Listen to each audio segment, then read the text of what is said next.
Hello and welcome back to our brand new podcast, all things Microsoft 365 Compliance Spotlight. And I'm Ryan Murphy, Compliance Practice Lead at Epic Global. And of course, as always, I'm joined by Nikki. Hi, Nikki.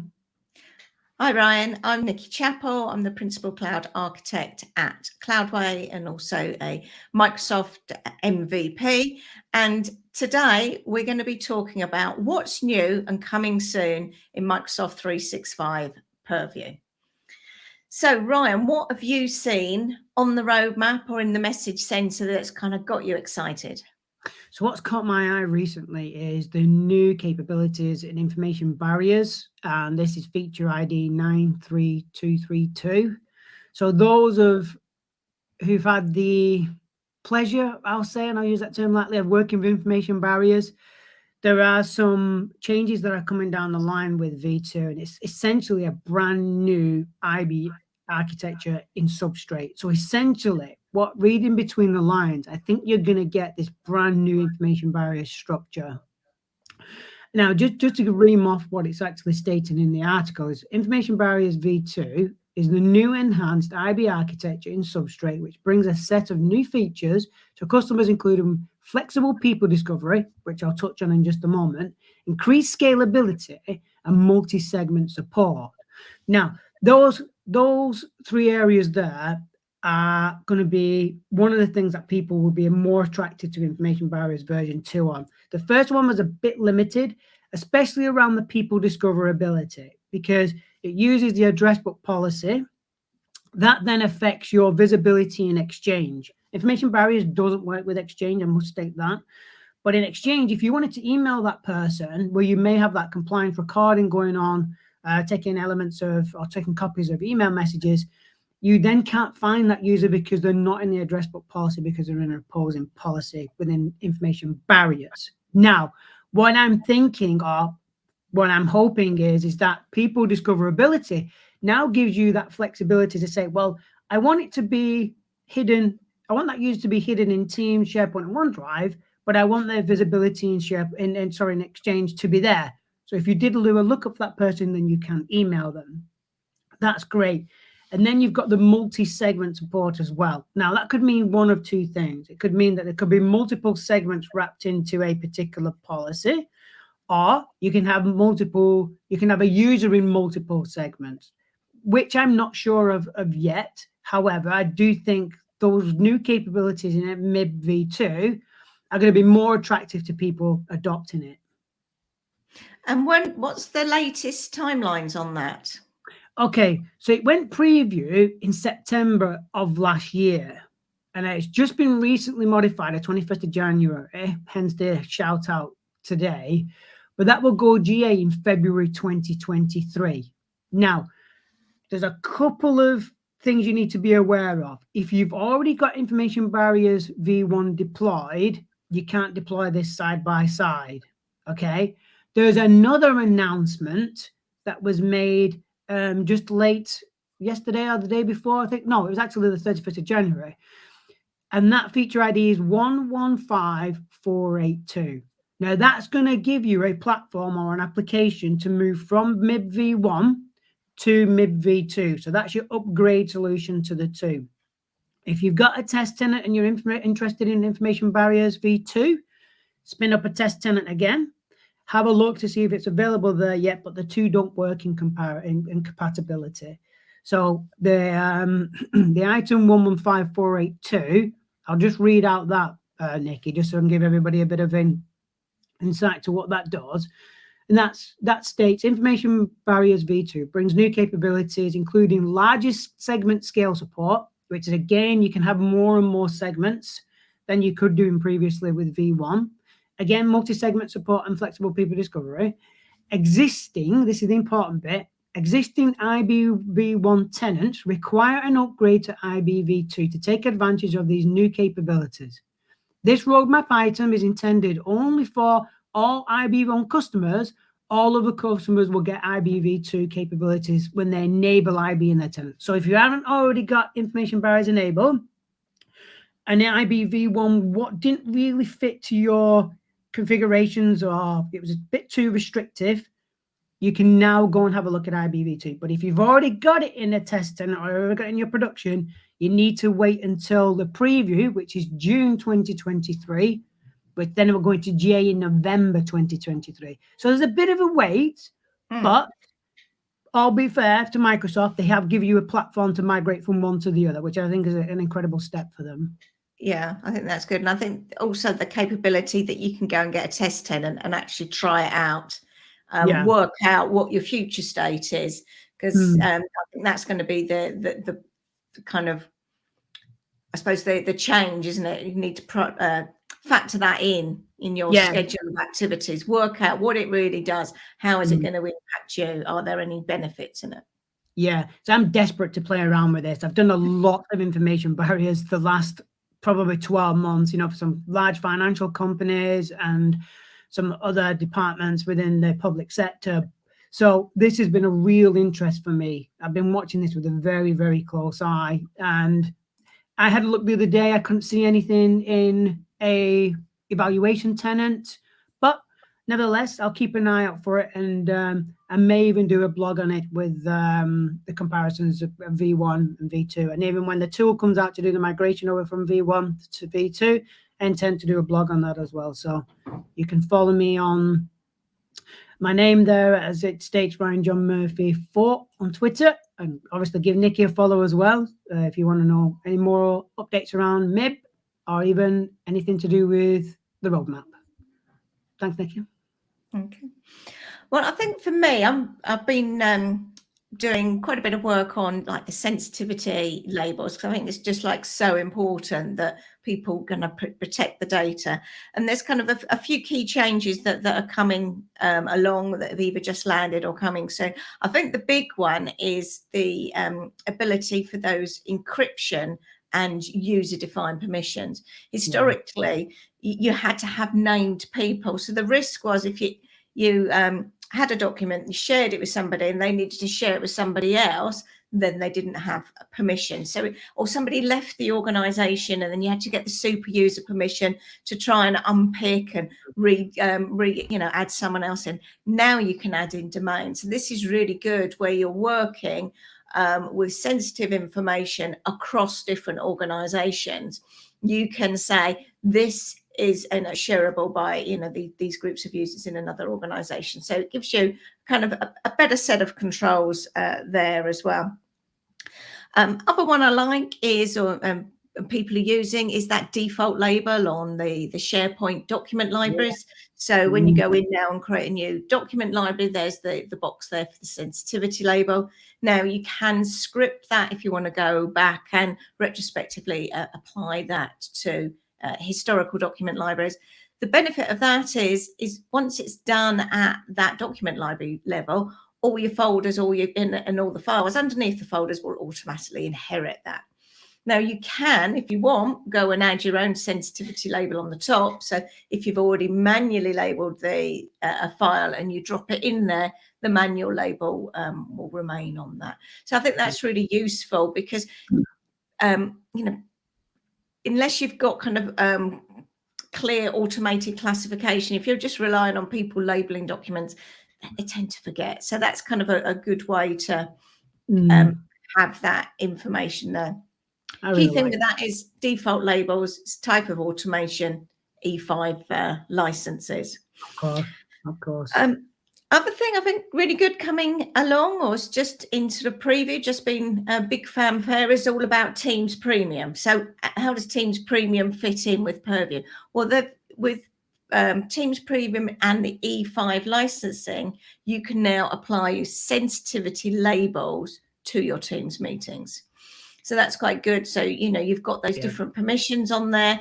You can put watermarks across the screens. You can stop people. You can stop sharing of content. You can control what's happening in the chat.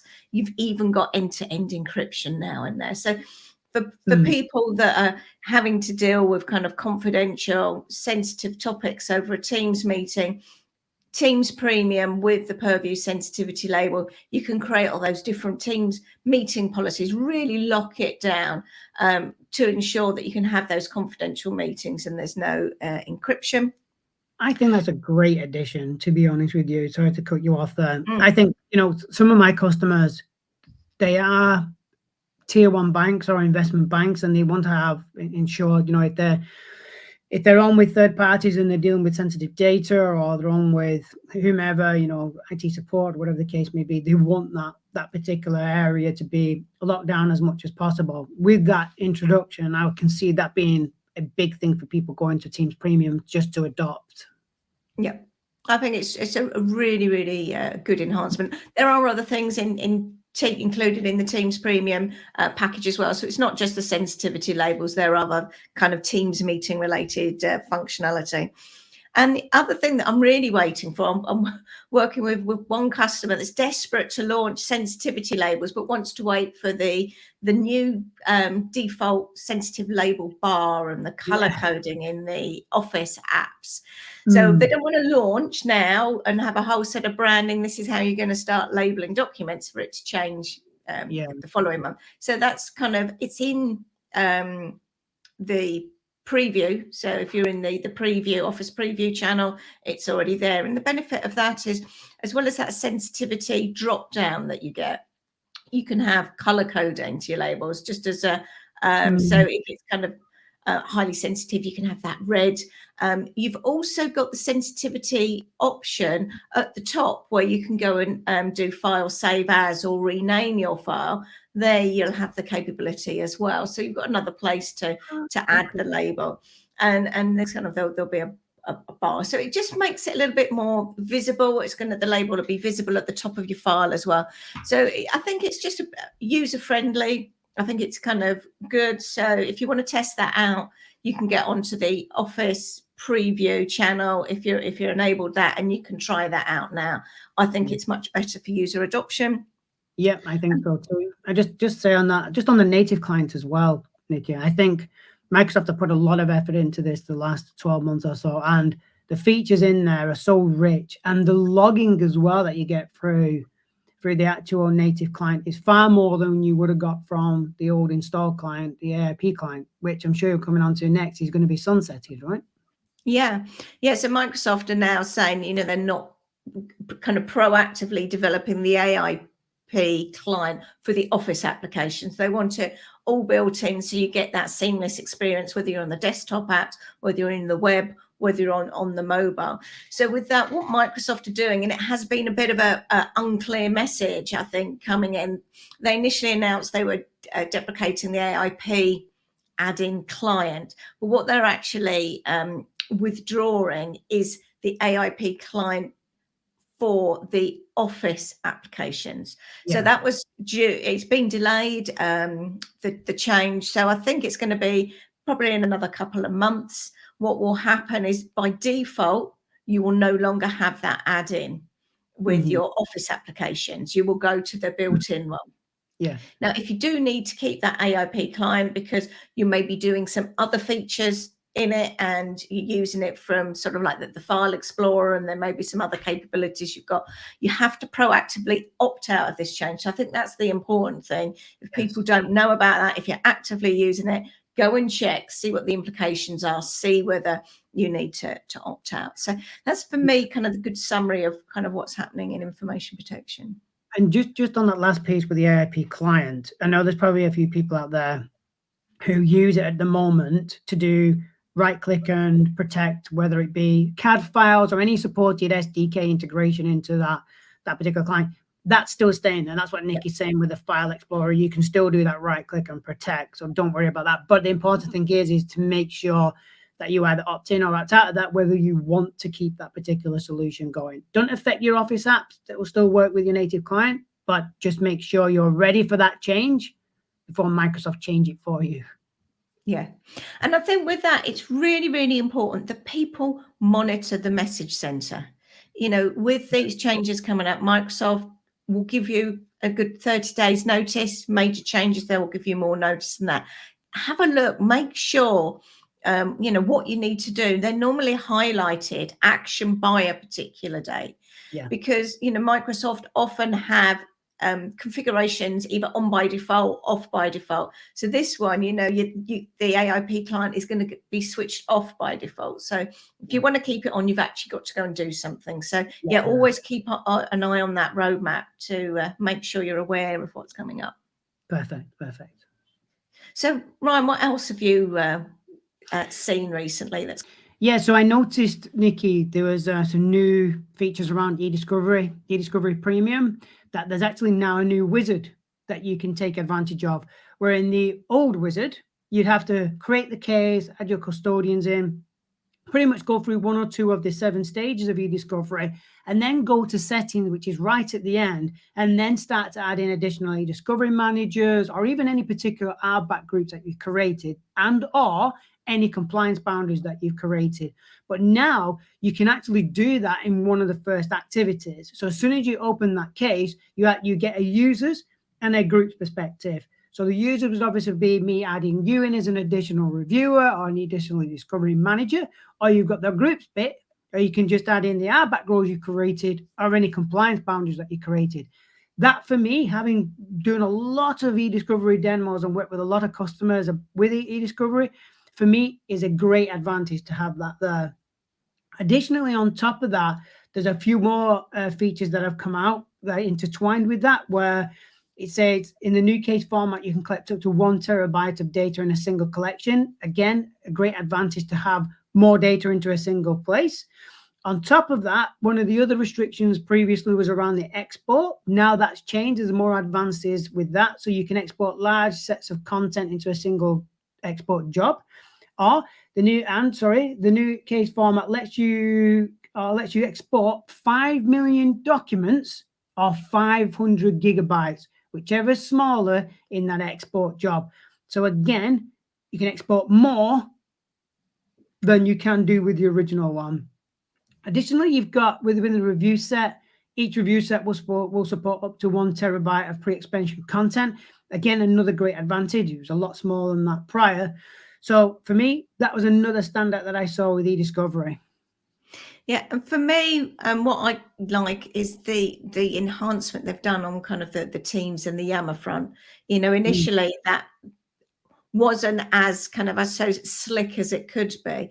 So now you've got the settings on by default that it's going to discover any links to the files, and it's going to get that version. So of course with SharePoint and OneDrive, you can save up to 500 versions of the file. Well, when you're doing that eDiscovery, if you're linking to the file, you want to be able to pick up that version of the file. So it's got that, and it's got some more context around the teams in the Yammer chat. So they now come out in an HTML threaded format. So it's kind of better to work with. And I think there's some more context around about teams, the channel, the conversation, more details around that. So it's really good. They're enhancing and building the functionality. And I really like that new wizard. It just makes it so easy to kind of step through the processes. Yeah, just one thing as well, I remembered as we were talking, you now get pinned metadata inside of the review set. So you can actually do searches against that metadata, and you can physically click it on and then have a look through that metadata. Some of them actually appear in the filters as well. So you can do, filtering against metadata also. I think for me personally, having worked with a lot of customers on this, that's a great advantage to have, because you can do direct lookups on that as well. So yeah. Brilliant from Microsoft, I think, with eDiscovery the last few months. Yep. And for me, a couple of other, I suppose, small things that are kind of have come out is people that are using the compliance manager. And, I really recommend people take a look at that. Now, with that, if you had the E5 licensing, you got a standard set of templates and any of the other templates you needed to purchase. Well, Microsoft have reduced those templates down to $6,000 per year, much more manageable. And now you can select 3 templates. So you're not forced to have the GDPR or the ISO 27001 template. You can choose any 3. And for people that need to be able to provide evidence for any kind of these certification processes, they are just so useful for ensuring the best practice, because in that shared responsibility model, it's not just your responsibility, Microsoft 365. You know, Microsoft are managing part of that responsibility as well, and you can see what they're doing to support those certifications. Yeah, absolutely. I completely agree. I don't think people spend enough time in Compliance Manager, to be honest, but we can cover that in a different podcast. And I think, the only other one I've got is on that data lifecycle management. So there's now a mm, capability. This is still in preview, but it is there for you to try out. Is at the end of a label retention, you can now trigger a Power Automate workflow. So if you needed some particular customized solution, so for example, if you're doing a disposition through another system, or you wanted some other particular actions or communications to go out, you've now got that capability as well, so you can hook into other capabilities. great So for archiving, I guess. We were mm, talking about this before. Great for just pulling the item and putting it somewhere else, maybe into Azure Blob Storage or whatever the case may be. yeah, So again, great work from Microsoft on this. I yeah. think the data lifecycle management stuff is maturing so fast. People, you know, need to be aware of what's going on. That's exactly what this podcast is Yeah. for. So yeah, there's been some really good changes over the last couple of months, really, and I know there's lots more in the pipeline. So Yep. what we'll do is we'll have another session at the end of February and let everyone know what the new capabilities are. Perfect. And I'll see you all then. Thanks for joining us again. Thanks, Nikki. I'll see you Okay. later. Bye-bye. Bye.